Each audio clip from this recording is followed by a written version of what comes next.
Ladies and gentlemen, a very good morning to each and every one of you. Fantastic. What a delight and a privilege it is to welcome you all to the Investec in Conversation series. Now, this is a platform where we discuss critical financial matters that influence our wealth planning strategies, how we manage it effectively on a day-to-day, and most importantly, how it is that we also need to be aware of the rising themes and trends that influence our money management plans, whether in our individual capacity, as entrepreneurs, or as individuals who are pioneers within our families and communities in cultivating the wealth that we need. So today's conversation is a critical one and couldn't come at a better time. For many of you, as you walked in here this morning, the number one item that you probably remembered to leave your house with before your car keys, your cell phone. And it's a critical part of our day-to-day lives, an extension of who we are and how we actually operate within the world. From transactions to communication to even a storage device that takes care of critical data and information that we have. And if we take a look at the ongoing reports and scourge of financial fraud and concerns regarding cybersecurity, we need to be mindful that according to key data, it's costing the global economy close and upwards of $900 trillion a year. Coupled with that, it's expected to double within the next 5 years. So if there's anything we need to be mindful of, is how our cell phones, this extension of who we are, this capability that we use on a day-to-day basis in order to live our lives, transact, record and save data and personal information, we need to ensure that the same level of security we install in our personal lives is something that extends to our digital presence. So I'm excited to welcome you all here today for our key conversation, essentially unlocking the financial tricks that fraudsters do use, understanding how we heighten our level of cybersecurity, and do so in collaboration and partnership with Investec as a key bank, an institution that helps us in the maintenance and creation of our wealth. I do want to alert you to the fact that today's conversation will give us a very clear understanding of the realm of the landscape that we operate in, but please bear in mind that we're not trying to scare you. This is not a conversation where fear-mongering and anxiety is going to be instilled, but rather an opportunity for all of us to heighten our level of awareness and understanding and implement the necessary solutions in place in partnership with Investec to make sure that together we all have a better understanding of the digital world we live in. So on that note, I'm hoping that you're all keen, eager, and excited. Just by show of hands, maybe as a litmus test to the audience, I do want to gauge how many of you are fairly confident regarding your level of understanding. Not only that, but how you've implemented the necessary security measures in place to protect yourselves from any kind of cyber threat. By show of hands, confidence levels? Okay, that's a significant number of you. Some of you raising your hands a little lower. But you know what? By the end of today's session, what I can guarantee you is that you'll have the necessary knowledge and the fundamentals of a toolkit in place to make sure that we all leave here with our hands up, a little higher, and a little bit more confidently so. But bear in mind that the knowledge is just one part. The key to it is the implementation. That is what's going to keep us ahead of the threats. We'll also have a panel of experts, many of whom are key leaders in implementing cybersecurity aspects in Investec. They're individuals as well who also have operated through ethical hacking in understanding the lay of the landscape and identifying some of the weaknesses that might exist within the local system. Beyond that, we've also got experts who participate on global stages and through global partnerships are able to give us the necessary solutions that we need to implement back here at home. So prepare to be informed, enlightened, some entertainment will get us by, and most importantly, just ensuring that we are open to learning more. Even though you might know the fundamentals, it's always important to go back and solidify the foundation that we have in place. On that note, I'm hoping that you're keen, eager, and ready. We'll warm you up. There will be an opportunity for us to break the ice even further, and most importantly, to also answer your questions. Are we comfortable? I'm still not certain. Are we comfortable? Yes. Fantastic. It's a Friday morning. You've made the time and effort to be here. We have prepared to ensure that we give you the necessary knowledge and information. So please feel free to make yourselves at home, actively participate, and let's engage. The conversations we're having here today are not just for you to view and watch. It's for you to engage with us and walk away having a better understanding of how, together with Investec, we partner together. But all of that will be set on the back of the conversation we are about to have here on stage today. I'll be introducing a series of speakers who will join me. These are panelists who work internally at Investec, many of whom are responsible for implementing much of the cybersecurity measures that are put in place. Together with that, we also have external experts, individuals who have worked on global stages, solutions, and most importantly, are part of an ongoing effort to make sure that we educate South Africans, both professionally and informally, in advancing the level of cybersecurity that we are aware of. So, I'm going to introduce them individually, with their names and titles, and providing you a brief background around their bios, just to remind you that we have the right people in the room. Once they're all up on stage, ladies and gentlemen, I'll kindly request that we give them all a warm round of applause as we acknowledge them before we start the conversation. I'd like to start off with our first speaker, who will be joining me in the last seat to my left-hand side. An individual who is an experienced information security analyst with over 7 years of expertise in ethical hacking and security architecture. He holds a master's degree in information systems and applies his knowledge to help Investec to stay ahead of emerging cybersecurity threats. Javan's mission is to empower clients with the tools and knowledge to protect their digital environments in an increasingly digital world. He currently works as information security architect at Investec. Mr. Javan Mjama.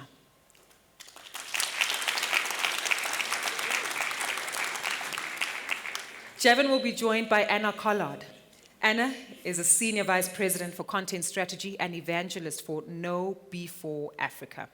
This is driving security awareness across the continent. She founded Popcorn Training, which was later acquired by Know Before in 2018, and holds a Master's of Science in Cyber Psychology. Anna is an ambassador for the Global Council for Responsible AI. She's also a member of the World Economic Forum's Global Future Council on Cybersecurity. She's also the founding member of the MyDo Cyber Academy program, based in Cape Town, to educate and upskill younger cybersecurity professionals. She's also received numerous awards, including the Top 20 Global Cybersecurity Woman of 2024, and the Global Cybersecurity Woman of the Year Award in 2023. Anna Collard, ladies and gentlemen. Thank you. Anna will be joined by Imran Dawood.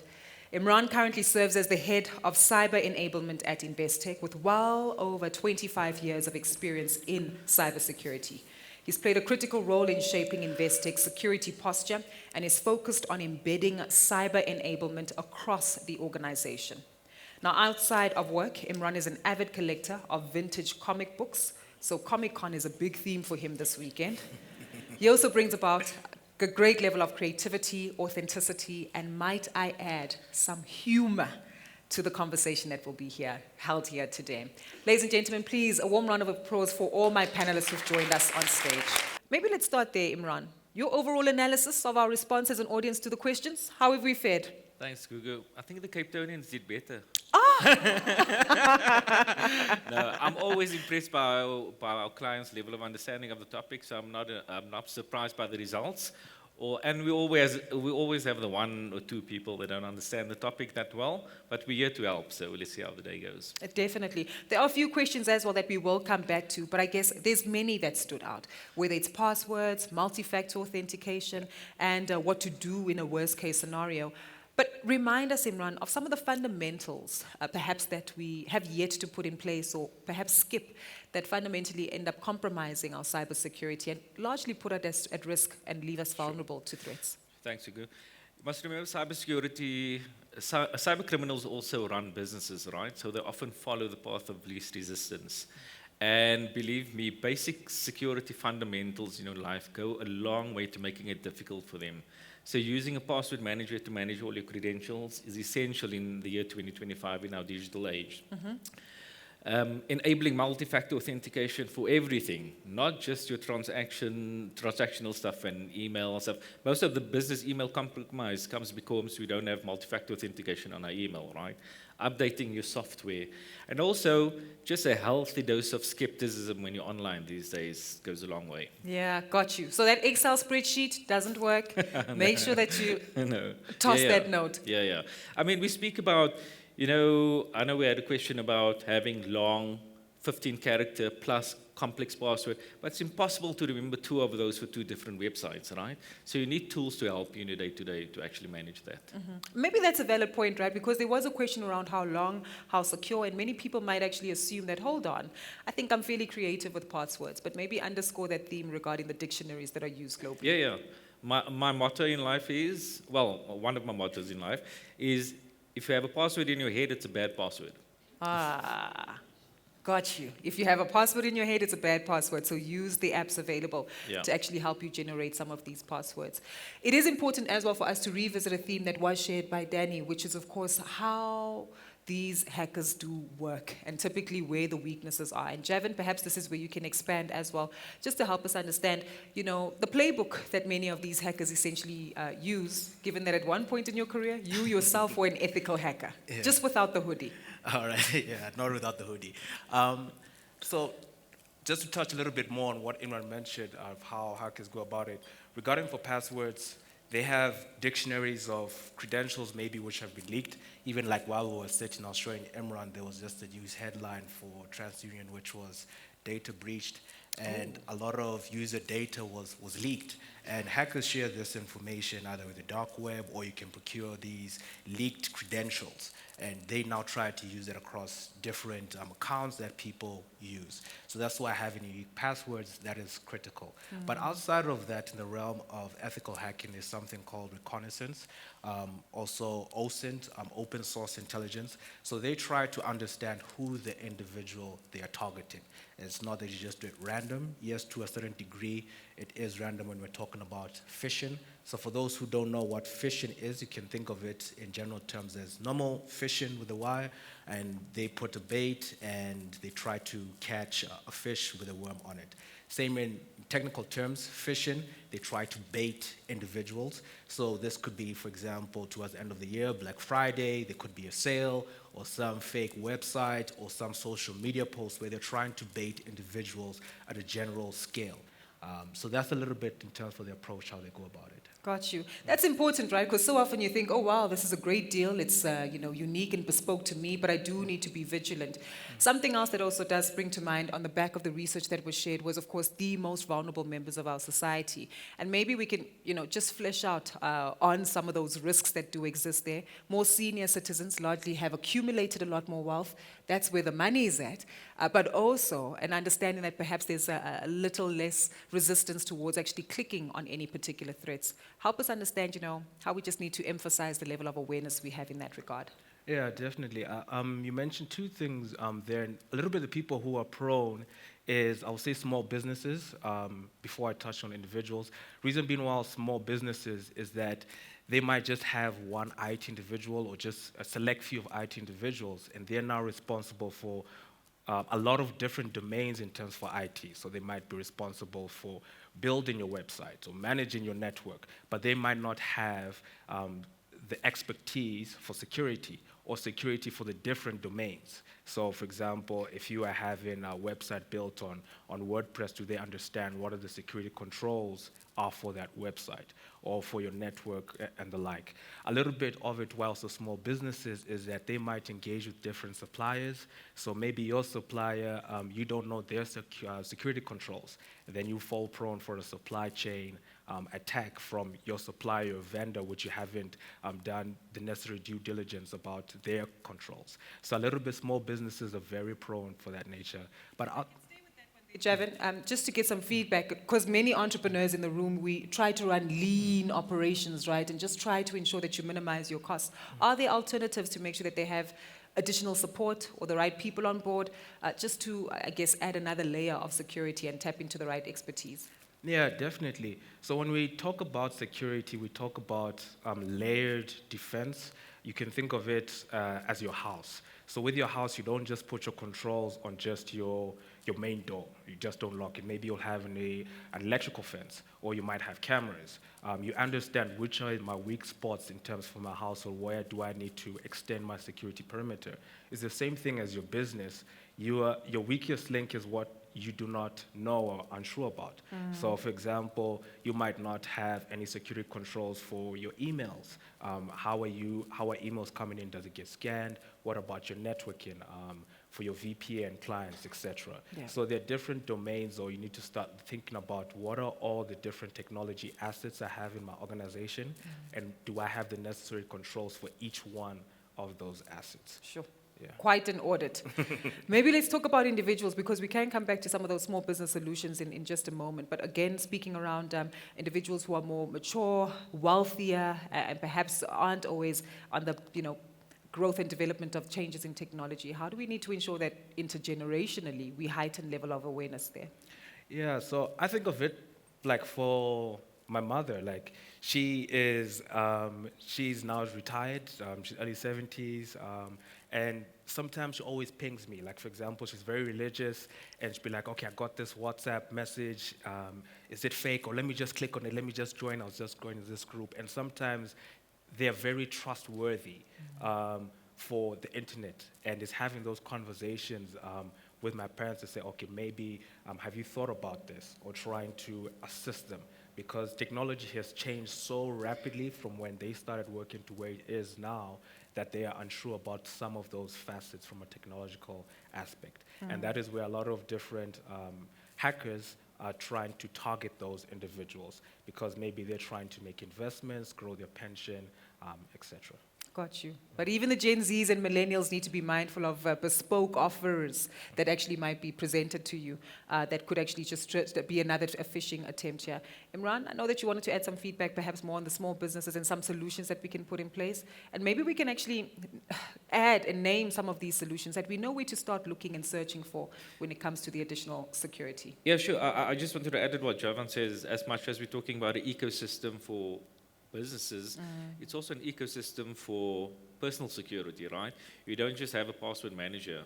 You also need to update your software. You also need to use antivirus. You also need to enable MFA. So one solution isn't going to be the solution, the silver bullet to everything. But these tools are becoming easier to use and cheaper, to be honest. Back in the day, it used to be pretty expensive. And just from the generational perspective, you have to take some responsibility with the older individuals. Sit down with them, explain it to them. So I travel a lot, and whenever I come home, my mom's like, hey, did you hear about this news happening and so and so and so? And it's like, it's obviously fake news, but she's adamant it's true because it came from a cousin. So it has to be true. But it's obviously, so you have to teach them, like, Mom, this is actually a robot generated this. They don't get it most of the time, but then they learn to trust you. Yeah. So if they suspect something next time, they'll phone you and ask you before they do something. Got you. And I've kept you quiet for way too long, and there's so much more that I do want us to flesh out, and of course addressing some key questions. But in your work, you have naturally, put together programs and systems in place to educate a lot of individuals around enhancing their levels of awareness around cybercrime. But I understand at some point you yourself had to go back to the basics and the fundamentals to relearn how best to actually stay alert and aware. Maybe talk us through that, because it does also speak to a theme that will be discussed later on, which is a zero trust mentality, and again, reestablishing our relationship with the digital world. Yeah, thanks, Gugu. So I strongly believe that cybersecurity is, as much as it is about technology and putting the basics in place, it is as much, maybe even more, about our psychology and understanding how we humans operate, and that they get us often through, our emotions and through compromising our psychology. And to explain this to you, I'm going to share a little story. This happened to me about 2 years ago, and now, I've been in cybersecurity for over 20 years. But I'll take you with me now. I'm in an Uber car. It's after dark, or after office hours in Cape Town, and I was driving around the mountain to get my car from the workshop in Claremont. It's not the best area to be there after it's dark. So I'm looking outside the window, checking for safety. I'm talking to the driver, very nice driver. I was packing my bag, and at the same time, I was checking my email on my phone. Bad idea, because, and I kid you not, in that moment, I received a Uber-themed phishing email. And the security expert that I am, what did I do? I clicked on it. And it so happens that email, and I still don't know how our IT department managed to do that, but it wasn't a real phishing email. It was like a test, a phishing simulation that they send out to train us. And I don't know how they managed to send me an Uber email while I'm in an Uber car. However, when they then made me take training, remediation training, that we have to do when we fail these tests, it was a training program that I've developed myself that I had to take. So, that then got me thinking. And what was quite nice is they sent out a survey. They said, Anna, when you felt this training, where were you? What was your state of mind? What happened? And I said, well, this is interesting data because I work for a cybersecurity company. We should not be falling for these things, but we do. And it so happens that 53% of the cases, when my colleagues, including myself, when we failed these phishing tests, it's not because we don't know better. I know how to hover over a link, and this email was a very basic kind of phishing email that uses a low-grade form of fear. We'll deactivate your accounts unless you, verify. So if I saw that email at my computer at the office, there's no way I would have clicked on it. But because I was multitasking, I was distracted. The fact that I see an Uber email-themed brand in an Uber car, my brain went straight to sort of heuristics. Oh, this must be legit, and I failed. And this really led me down this whole research path to look into, cyber psychology as a thing in terms of, well, if we as humans make these mistakes, even though we should know better, what can we do to help patch our human firewall, our own human vulnerabilities? Yeah, and I think that's an important point, right? Because what you're mentioning is the fact that you were doing what pretty much most of us do on a daily basis. Multitasking, moving around, checking emails, and trying to make sure that you get through your day as successfully as you can. And I think there's an important element that we need to be mindful of here. Then how do we prepare ourselves in our busy lives to make sure that we also cognizantly aware of our psychological state, how active we are before just going through and following through with emails and text in the digital world that we interact with. How do we need to monitor those emotions, if at all? Yeah, so I use this term called digital mindfulness. And what I mean by that is, we have to be aware of the fact that we are fallible, right? When we're multitasking, by the way, I'm a mom, I'm a woman. They say we can multitask. We cannot multitask. Multitasking is, yes, you can walk and talk at the same time, but to do two cognitively texting things at the same time, it's physically not possible. What your brain does, it switches from one task to the next, and every time we do that, we actually use up a lot of energy, and our brains get tired, we get fatigued. It even has an addictive component to it, with all the devices that we tend to want to check things while we're busy with something else. So this distractive, frazzled mind makes us very vulnerable. So the first thing to do is to be aware and try multitask a little bit less. Do more single tasking, particularly when you want to do anything related to money, investments, paying someone, an invoice, responding to, queries that want something sensitive of you. Slow down, make sure you don't do anything else. The next thing, and this comes with this mindfulness approach, is, and you've also heard it in Danny's examples, they want us to be in a state that we're so emotionally triggered that we will not think cognitively or we will not think rationally.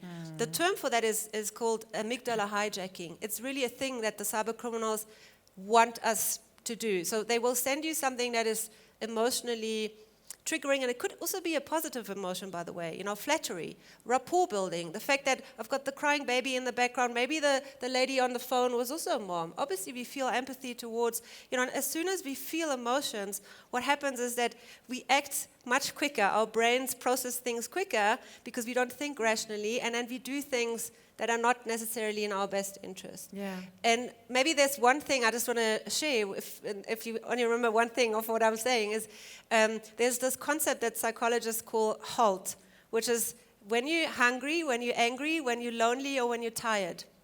HALT. We are in our most vulnerable state. So don't do anything serious when you're in that state, and rather slow down, take a deep exhale. Actually, a longer exhale than an inhale will calm down your amygdala. It will put you back into what's called the rest and digest sort of nervous system, and we can make more sound decisions. Sheesh. And this has nothing to do with technology, right? But it's so important because those scammers use psychology to trick us. 100%. Sheesh, hungry, angry, lonely, tired. Yes. Woosa. Then make a decision. Yes. And I think this is important, right? Because again, just to build up on the quiz that we actually had, for many of us, we know that sometimes these threats do actually trigger those particular emotions. And I believe one of the most practical examples that we can also reference for many South Africans is your phone being grabbed, right? Stolen or misplaced. Many of us froze for a second and thought, hold on, who do I call? My bank? Do I call my network provider? Do I call a friend? What do I actually do in that circumstance and scenario? Because there's so much to take care of. And maybe this is also a point that, we can try to emphasize yourself, Anna, with a few examples that we can reference, but even yourself as well, Imran, just in terms of understanding bank, cell phone network operator, why is it such a difficult decision to make anyway? Sure. What is the most best scenario? So cyber criminals steal your phone, they want your money, right? So the first thing, contact your bank.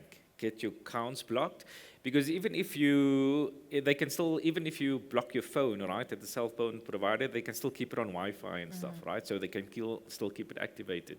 So the first thing is, obviously you want to replace your SIM and all that things, but first thing, contact your bank, lock down your financial risk first. That's the main priority. Cyber criminals want to make money.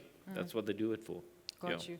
That's important. But there's also real life scenarios as well that we've seen with a few influencers and prominent South Africans as well who found themselves in this particular circumstance where you think, okay, well, but I've blocked everything, or the phone was locked when it was taken from me, but yet money still gets stolen. And this is another scenario as well that we need to be mindful of.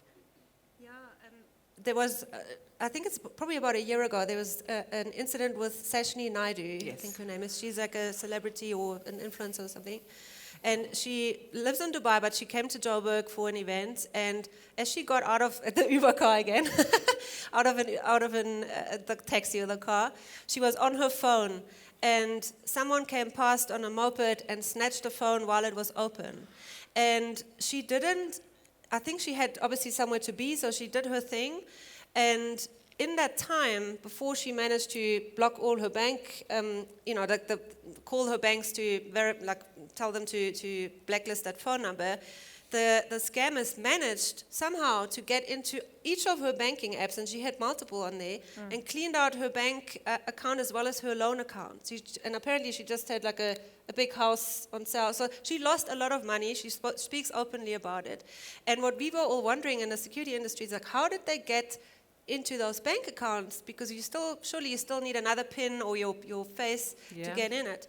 And the scary thing is, and I think this is really what we want to drive home here, is that the criminals either had access to her PIN, because she was one of those that had the same, she actually shared this on Instagram, the same PIN for everything. Her phone PIN and your bank PIN and all the other apps had the same PIN. So if they somehow knew what that PIN was, they got in.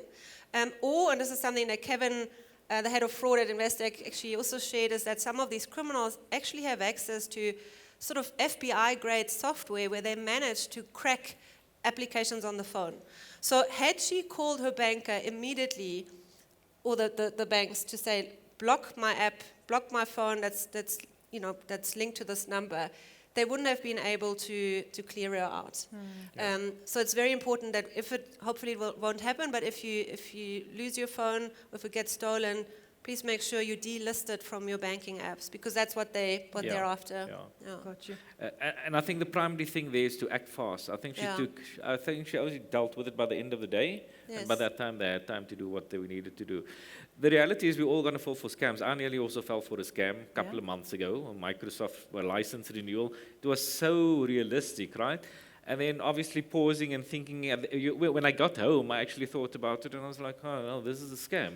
This is like, but that's the power of pause, right? Like during work time, I was like very busy. By the way, halt is my default state. So I was very busy. But when I got home, I was calm. I had dinner, and then I was like, went to renew. Oh, no, this is an actual scam. But just to say what you're saying, act fast. If you do fall for a scam, don't, I've got these important meetings, I'll deal with it after the meeting. Deal with it quickly. Sure, okay. So quite clearly we all need to be on our P's and Q's, right? Making sure that we prioritize the levels of advancement that we implement to our security, but also acting fast.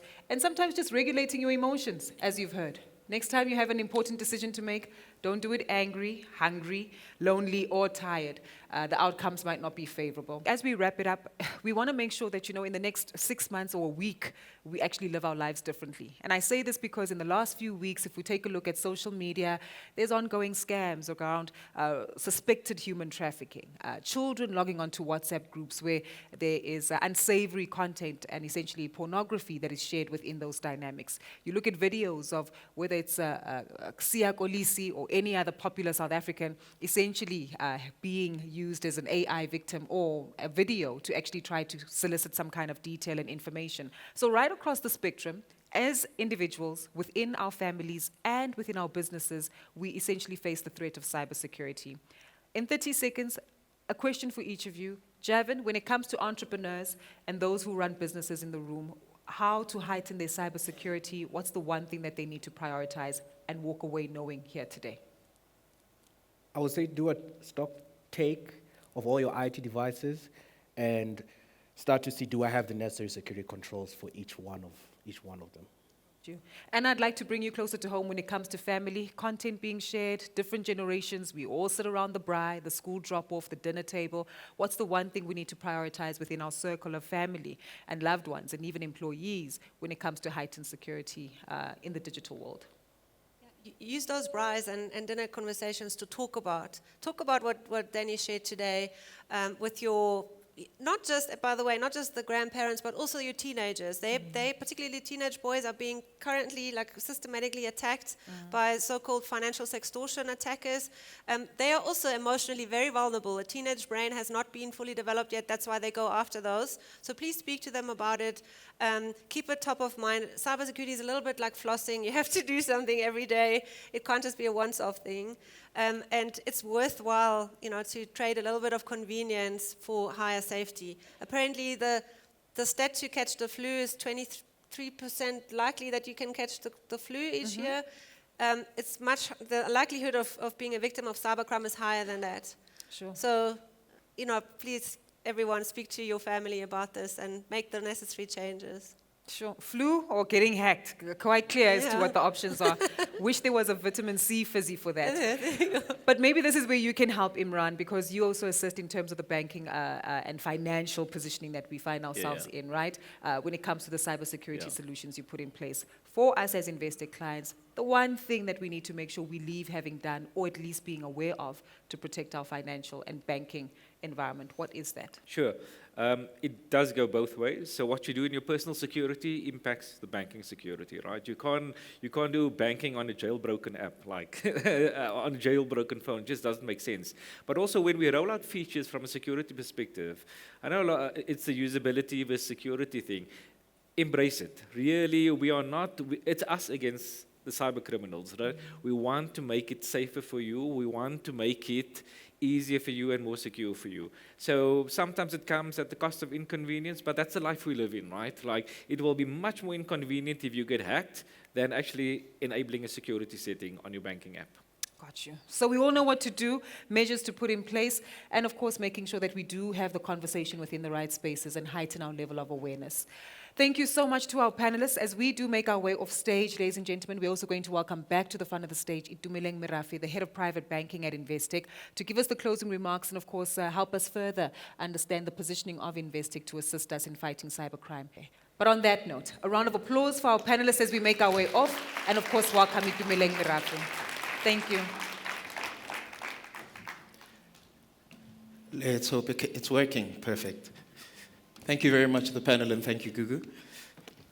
And I guess before I get into this, and actually, interestingly, the stat was 23% chance of catching the flu and 28% chance of being hacked is sort of the stat that we've seen. Just on the point of information, one of the things we understand that we are, first and foremost, as a bank and a financial institution, and our greatest asset is your trust. We understand that and we take that incredibly seriously. And so in terms of how we think about information, there's a few things that we have in place internally to ensure that we manage that. First of all is we're very clear around access management. And so it's not that everyone has access to everything. It's very role specific, and that comes with its own pre-checks. That's the first thing, is that our first layer is around access management. Over and above that is our ability to audit trail that access. So it's always important to us that we know exactly who's been interacting with which pieces of information.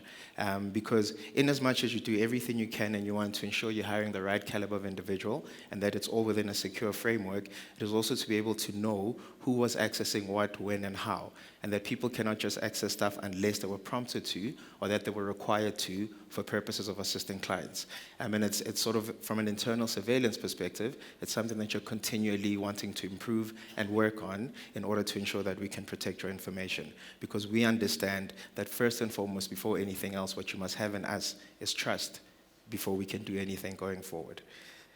What I really wanted to do is not offer new information at all from what we have heard today, but rather a bit of a recap around, from an Investec perspective, some of the things that we think you can implement quite quickly and quite effectively to help you improve your cybersecurity as it relates to the banking sort of that we do with you. So some of the key digital features that we've implemented in order to assist you. Firstly, and again, like I said, not in new information, but sort of long, strong passwords are important. We've heard that some of these hackers, the type of software they have, if you have a 5, 6, 7-letter password, it will take them seconds to decode it. And so, again, these password managers will help you ensure that you can manage those passwords. The device registration is probably one of the most important things. For us, device registration is that ensure that your device is registered and you're using the app. A lot of our security features, a lot of our safety features are actually linked and integrated well with our app. And so it's of critical importance that you register your devices and use them in order to do your banking. The thing that's really quite an important thing, and I was speaking to a gentleman in the corner there, one of the things that's really important is around your online transactions and how you do that. Now, if you log into your app and you go to your card and manage my cards, what you can do really quickly is create virtual cards. Now, the reason this is incredibly important is because when you create these virtual cards, what you can do is ensure that these virtual cards are used only for specific things. So you can have a virtual card that you use for Uber and Uber alone. Okay, and the beauty of that is, to the extent that card was compromised, you know that if it's not being used for Uber, it will get rejected. If someone's trying to use it to buy something on Take-A-Lot, it won't work. A different example I can give is I was recently traveling.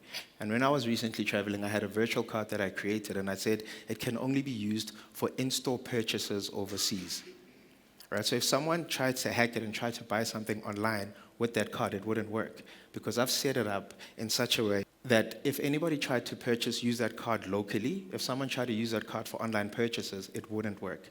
Because in my app, I'd set up that particular virtual card only for in-store purchases overseas.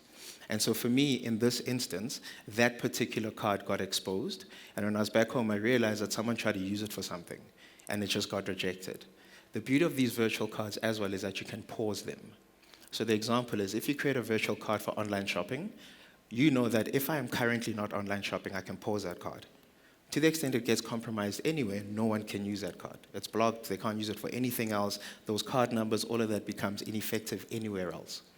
Okay, so these are some of the steps that you can take yourself. And again, one of the things I do want to say is there is a balance.